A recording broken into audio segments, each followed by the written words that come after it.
لا إله إلا الله محمد رسول الله لا إله إلا الله محمد رسول الله. مشکل آسان ہو جائے. یارو الزام ہم پر بھی ہے، الزام ان پر بھی ہے.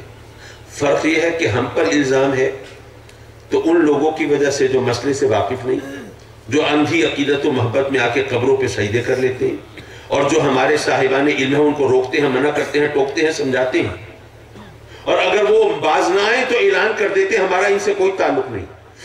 یارو فرق یہ ہے کہ ہم پر الزام ہے تو ہمارے جاہلوں کی وجہ سے ہے، لیکن تم پر اگر الزام ہے تو تمہارے عالموں کی وجہ سے ہے. یہ کوئی ایک بات نہیں ہے. جن کو تم اپنا بڑا مانتے ہو، اپنے اکابر مانتے ہو، اپنے علماء میں شمار کرتے ہو، ارے ان کی کتابوں میں یہ سب کچھ لکھا ہے. ہم تو کہہ دیتے ہیں اگر کوئی قبر کو طرف منہ کر کے سجدہ کرے، ارے وہ ہم میں سے نہیں. ارے تم بھی کہہ دو کہ جنہوں نے آقا کریم کی شان میں گستاخیاں کی ہیں کتابوں میں لکھا ہے وہ ہم میں سے نہیں. بات ختم ہو گئی، مسئلہ حل ہو گیا. بات تو یہیں پہ آ کے رکتی ہے نا کہ جنہوں نے شان رسالت میں گستاخیاں کی ہیں ان کو بڑا کیوں مانتے ہو، بزرگ کیوں مانتے ہو، اپنے اکابر میں شمار کیوں کرتے ہو. ہم تو کہہ دیتے ہیں کہ جو اس طرح شرک کرے، جو قبروں پہ آ کے سجدے کرے، پیر و فقیروں کو سجدے کرے، ان کا ہم سے کوئی تعلق نہیں ہے. ہم کو روکتے ہیں، منع کرتے ہیں، سمجھاتے ہیں. اگر اس کے باوجود اپنی عقیدت و محبتوں کے اندھے پن میں وہ ایسا کام کرے تو ہم اسے اپنی برات کا، بیزاری کا اور لا تعلقی کا اعلان کرتے ہیں. تو جنہوں نے شان رسالت میں گستاخیاں کی ہیں وہ کتابیں آج تک موجود ہیں. تم بھی کہہ دو یہ کتابیں لکھنے والوں سے ہمارا کوئی تعلق نہیں. اگر شان رسالت کے میں گستاخی کرنے والوں سے لا تعلقی کا اعلان کر دو اور کبھی گستاخی کا تم کوئی ارادہ نہ کرو تو یارو باقی تمام تو فروعی مسائل ہیں، ان پر مفاہمت ہو سکتی ہے، ان پر بات چیت بھی ہو سکتی ہے. اور اگر تم نہ مانو تو اس کے باوجود ایمان اور کفر کا فرق نہیں آتا. لیکن جس مسئلے کی وجہ سے ایمان و کفر کا فرق آتا ہے وہ شان رسالت میں گستاخی کا مسئلہ ہے. حضرات مکرم، ہم ان پیروں فقیروں کو اس لیے مانتے ہیں.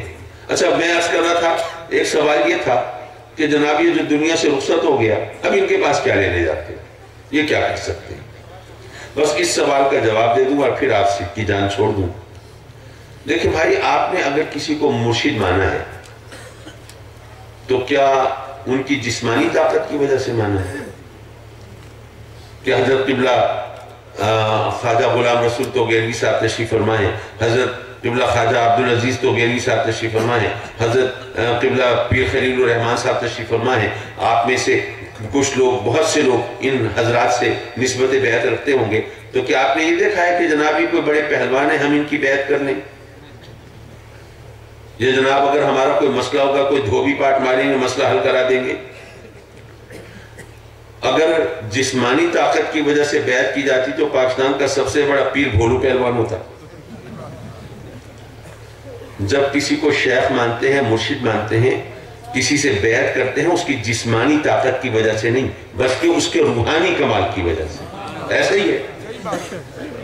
اچھا یہ بتائیں، آدمی جب مرتا ہے تو آپ کے خیال میں روح مرتی ہے یا جسم مرتا ہے؟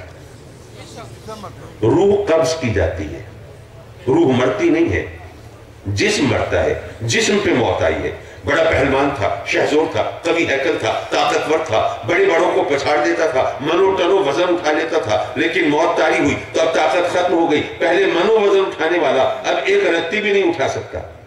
بڑے بڑے پہلوانوں کو چت کرنے والا اب اس کے اوپر چیونٹی چڑھی آتی ہے اس کو بھی نہیں جھٹک سکتا.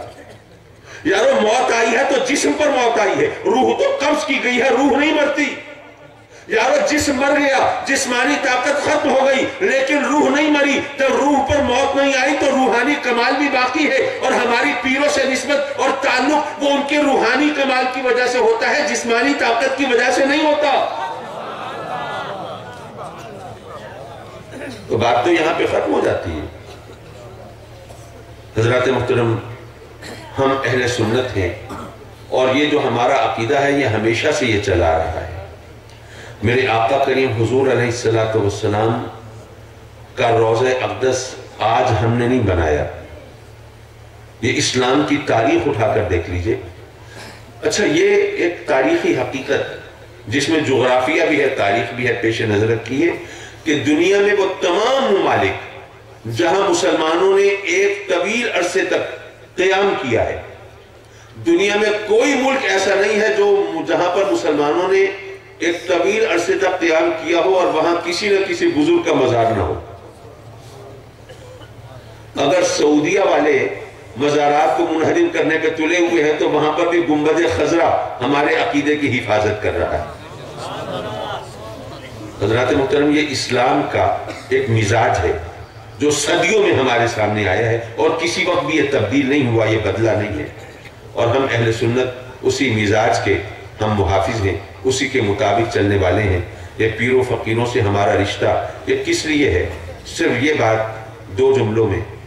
بہت سے لوگ مرید اس خیال سے ہوتے ہیں کہ جی ہم جائیں گے، مرید ہوں گے، بس وہ دعا کریں گے، ہمارا کوئی لاٹری نکل آئے گی، کوئی پرائز بانڈ نکل آئے گا، ہماری جناب فصل بہت اچھی ہو جائے گی، ہماری جناب وہ اولاد نہیں ہے اولاد ہو جائے گی، یہ مشکل ہے یہ آسان ہو جائے گی۔ بے شک رب کائنات اپنے محبوب مقبول بندوں کی دعاؤں کے صدقے میں یہ سب کچھ بھی عطا فرماتا ہے، اس کا انکار نہیں، لیکن اصل میں اگر کسی کے ہاتھ میں ہاتھ دینا ہے تو وہ اس لیے دو کہ وہ تمہاری رہنمائی کریں گے، تمہاری تربیت کریں گے، صحیح اور غلط کا شعور دیں گے، تمہیں صراط مستقیم پر چلائیں گے، جہنم کے ایندھن سے بچائیں گے اور جنت کا راستہ دکھائیں گے۔ یارو پہلے جو خانقاہی نظام تھا وہاں پر کیا ہوتا تھا؟ وہاں پر 25 30 40 سال تک وہاں پر مرید ہوتے تھے، وہاں پر جناب وہ چلہ کشی کرتے تھے، عبادت و ریاضت کرتے تھے، راہ سلوک کی منازل طے کرتے تھے، اور تب کہیں جا کر کسی کو خلافت نصیب ہوتی تھی۔ اور آج کل ہم نے شارٹ کٹ ڈھونڈ لیے، ایک دن مرید ہوئے اور مرید ہونے کے ساتھ ہی جناب دستار بندی ہو گئی، خلافت عطا کر دی گئی۔ ایسا ہوتا ہے کہ نہیں ہوتا؟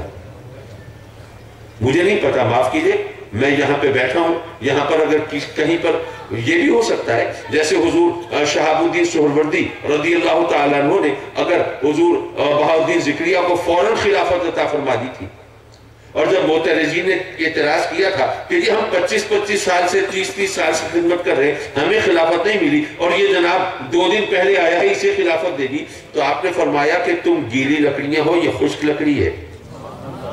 اس نے وہ حدت، وہ عشق کی تپش وہ فوراً قبول کر لی ہے، اس میں وہ آگ بھڑک اٹھی ہے، اور تم گیلی لکڑیاں ہو، تمہیں سوکھنے میں وقت لگے گا۔